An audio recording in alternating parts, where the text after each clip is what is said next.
RTP. Le damos la bienvenida al tercer invitado del programa de hoy. Él es el ingeniero Elías Barzalo Zacoto, CEO de Guanataca, Ecuador, especialista en identidad digital y firma electrónica. Con él hablaremos sobre la protección de la identidad, la protección contra la suplantación de identidad. En Ecuador se han presentado más de 200 delegaciones fiscales por suplantación de identidad por medios electrónicos, según datos de la Unidad de Ciberdelitos de la Policía Nacional. Así que es un tema bastante importante el que vamos a conversar, el que vamos a discutir hoy. Bienvenido, ingeniero, a la mañana en RTP. Muy buenos días con todos, un fuerte abrazo, un saludo a la familia RTP, muchísimas gracias por este espacio. Y efectivamente vamos a conversar de detalles o temas que parecen muy lejanos a la realidad. Sin embargo, al ritmo que vamos, como ustedes bien saben, desde la pandemia nos empezamos a digitalizar todos. Entonces, así como vamos los buenos, siempre digo, vamos por delante, los malos nos pisan los talones. Entonces tenemos que tomar algunas medidas, algunas precauciones, sobre todo porque el mundo en el cual estamos viviendo hoy por hoy ya es un mundo digital.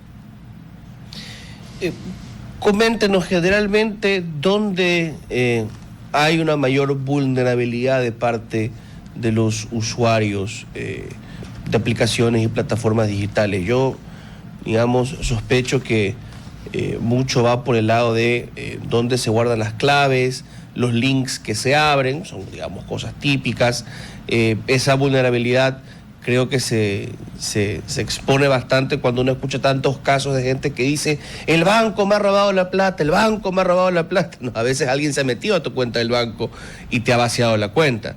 Pero cuéntenos desde su experticia, desde su experiencia, dónde es que la gente encuentra mayores problemas o quizá le roban sin que se dé cuenta. Sí, estos temas que bien mencionas en este momento son los riesgos que corremos al estar expuestos en el mundo digital. Hablabas muy bien el tema de las claves, que a veces las anotamos muy libremente en el celular o en una libretita en el cajón de nuestra oficina, en nuestra casa. Sin embargo, hay que ir más allá, porque cuando hablamos de esas claves hablamos de contactabilidad, de un email, hablamos de un número celular para recibir un OTP, y temas o canales frecuentes para poder acceder inclusive a las redes sociales, no solo a los bancos, sino también a redes sociales. Y cuando hablamos de identidad digital, vamos más allá, porque cuando tú tienes tu cédula y te presentas en algún lugar, en una fiscalía, en una notaría, en un banco, en un retail, a firmar unos documentos, se puede validar con tu cédula que eres tú, que la firma que estás haciendo es la tuya. Sin embargo, no es a ciencia cierta, porque, por ejemplo, podrían haber dos personas muy parecidas, por no decir los hermanos, que pueden tener y hacer, no digo de la suya, sino que podría el uno suplantar al otro. Ya solo en ese caso estamos hablando de suplantación de identidad. Cuando nosotros navegamos en el mundo digital, hablamos ya de entidades de certificación y, por ejemplo, en nuestro caso, en el caso de Guanataca, para emitir una firma electrónica, tenemos que validar la identidad digital de las personas. ¿Y cómo lo hacemos? Lo hacemos en línea, por ejemplo, con la ayuda del registro civil, para verificar la biometría facial de las personas y poder emitir una firma electrónica. Ahora, ahí sí se conecta con la parte que bien mencionabas. ¿Qué pasa si yo tengo la firma electrónica y se la encargo a alguien y le doy la clave de esa firma electrónica para que esa persona me maneje la firma electrónica, ¿no es cierto? Esta firma electrónica tiene tanta o más validez legal que la firma manuscrita. Y digo más porque hemos pasado por un proceso de autenticación, de validación de identidad. Y como es tan legal, con esa firma electrónica que le encargaste a tu persona de confianza, puedes tener sorpresas increíbles. O sea, desde que te puedan vender el carro, la casa, puedes acabar divorciado y algunas otras cosas más que no queremos que pase. Por eso, la identidad es como nuestra ropa interior, como la llave maestra de nuestra casa. No se la estamos dando a cualquier persona. Entonces, eso es la identidad digital. Que a partir de eso tengamos la responsabilidad de cuidar las claves de acceso, tanto en banca, tanto en redes sociales, tanto en temas corporativos o institucionales. Ya se desprende de un tema de contactabilidad más allá de la identidad misma que se tiene una persona dentro del mundo digital. Ingeniero, me gustaría preguntarle sobre propuestas, o más que nada, ¿qué debería hacer el ciudadano justamente para precautelar su identidad digital, para no ser vulnerable a este tipo de delitos, que a la larga todos lo somos, pero siempre se pueden crear ciertos mecanismos o aceptar ciertas sugerencias para justamente precautelar nuestra integridad? Sí, hay dos temas o dos aristas importantes aquí. La una es la del ciudadano y la otra es la de las instituciones. Voy a tomar como ejemplo cada uno de los dos. Si es que hablamos en el tema de ciudadanos, hace un momento comentaba que cuando nosotros solicitamos una firma electrónica y enviamos un archivo o se descarga un archivo P12 y su clave y contraseña que la ha puesto el mismo ciudadano, esa contraseña y ese certificado digital no se lo puede compartir con nadie, no se lo puede andar a llevar y dejar en cualquier computadora, no se lo puede tener guardado en el celular. Siempre lo que proteja a ese archivo y a esa clave tiene que tener, valga la redundancia, una protección. Por ejemplo, carpetas digitales con claves. Por ejemplo, archivos en nube con clave. Entonces ya las personas que son ajenas a nuestra voluntad van a tener que pasar por una doble seguridad o un doble factor de autenticación para poder llegar a ese certificado. Y si no tuviesen la clave de ese certificado digital o la firma electrónica, no podrían utilizarlo. Sin embargo, donde mayormente se comete este tipo de suplantaciones de identidad o intento de vulnerabilidades es cuando nosotros como ciudadanos entregamos esa clave a terceras personas. ¿Dónde sucede más o quizás cuál es la brecha donde se ha identificado que hay mayor riesgo? Es en los adultos mayores. Justamente son más vulnerables porque hay personas alrededor que le hablan, que le dicen, oye, saca la firma electrónica para esto, yo te manejo, y lo que quieren hacer es cambiar el tema de las cuentas de banco para recuperar el IVA en el SRI, claro, o acceder a crédito de eso, porque no tienen una noción como nosotros, que estamos en pleno mundo digital. Ellos simplemente creen que es una acción adicional como abrirse un Facebook o alguna red social. Entonces ahí es donde ellos caen. Eso por el lado de los ciudadanos. Ahora, hablemos por el lado de las instituciones. Cuando una persona necesita acceder, por ejemplo, a un crédito o hacer una inversión en pólizas o hacer una compra en un retail o hacer una suscripción en cualquier empresa de e-commerce o en la declaración juramentada o en los antecedentes, todo lo que es digital, ¿no es cierto? Las instituciones son las que tienen que permitirle al usuario que pueda usar su identidad digital. En este caso, nosotros hemos diseñado una firma electrónica One Shot, que es una firma electrónica de un solo uso. Se emite para ese proceso en ese momento, por ejemplo, consentimientos informados, hablando de la industria de salud, se emite ese certificado para ese momento, esa transacción en específico. Está en control del usuario. Al usar la firma electrónica OneShot, que la institución ha dispuesto para el usuario, la usa en los documentos que se necesita utilizar y esa firma electrónica ya no se puede acceder. Lo contrario que sucede o venía sucediendo en nuestro país es que se emitía una firma electrónica de un día de duración y con esa firma electrónica de un día de duración, el mismo certificado P12, lo utilizaban para esa transacción y las entidades se guardaban ese certificado y la clave del usuario, dejando sin control al usuario sobre su identidad digital o la firma electrónica y en este caso generando una transgresión de identidad. Entonces, no son solo los ciudadanos los que tienen que tomar medidas para evitar este tipo de escenarios, sino que son las instituciones también.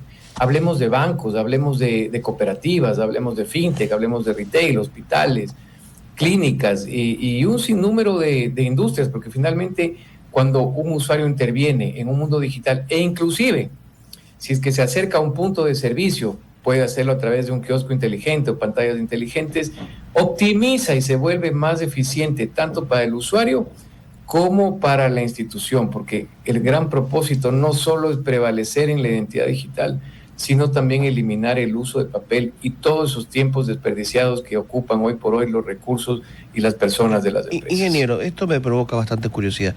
Generalmente con las firmas tradicionales, ¿cómo funciona? ¿Cómo verifica a alguien que sea una firma real, que haya sido utilizada apropiadamente, que corresponda con la fecha en que se generó al documento firmado y la fecha que consta ahí?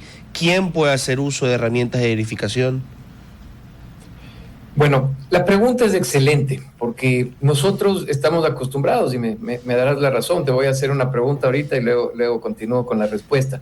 Si a ti te envían un documento, un PDF, con un código QR, tú das por hecho que tiene una firma electrónica, ¿correcto? Por lo general, sí. Muy bien. Ahí viene uno de los primeros errores que cometemos, y en realidad esto se trata de educación y culturalización, porque al final de cuentas estamos naciendo en el mundo digital y tenemos que tener la capacidad nosotros, ustedes, de poder sociabilizar todo este tema. Ese código QR que viene ahí podría ser una imagen, podría ser un copy-paste, simplemente copy-paste de una imagen y pegado en el documento. Y para eso, para poder verificar y validar no solo que tenga una firma electrónica, sino que el documento no haya sido adulterado después de haber sido firmado, podemos utilizar validadores de documentos y firmas electrónicas, como por ejemplo nosotros en nuestro portal web tenemos en bol.guanataca.es, ahí se puede verificar, o en el mismo software de firma EC que tiene el Ministerio de Telecomunicaciones, del Mintel. Siempre, ante la duda o ante un proceso que sea de vital importancia, pongamos ese documento o pasémoslo por un validador de documentos, como puede ser mismo firma EC, puede ser Adobe o puede ser el BOL de Guanataca, cualquiera de las tres opciones. Ingeniero, tengo una pregunta que me produce curiosidad, y justamente hablando del tema de proteger nuestra identidad digital. Le pongo un caso concreto que le puede pasar a muchos ciudadanos. Por ejemplo, existen urbanizaciones en donde muchos ciudadanos pueden entrar a sus casas, que para entrar, y siendo residente, te piden, por ejemplo, una especie de Face ID, como si toman una foto de tu rostro, lo guardan en una base de datos, y con eso verifican que tú seas el conductor realmente de tu carro, que obviamente seas el presidente, y con eso te permiten pasar. Esto, digamos, como medida para proteger la inseguridad que vive el Ecuador.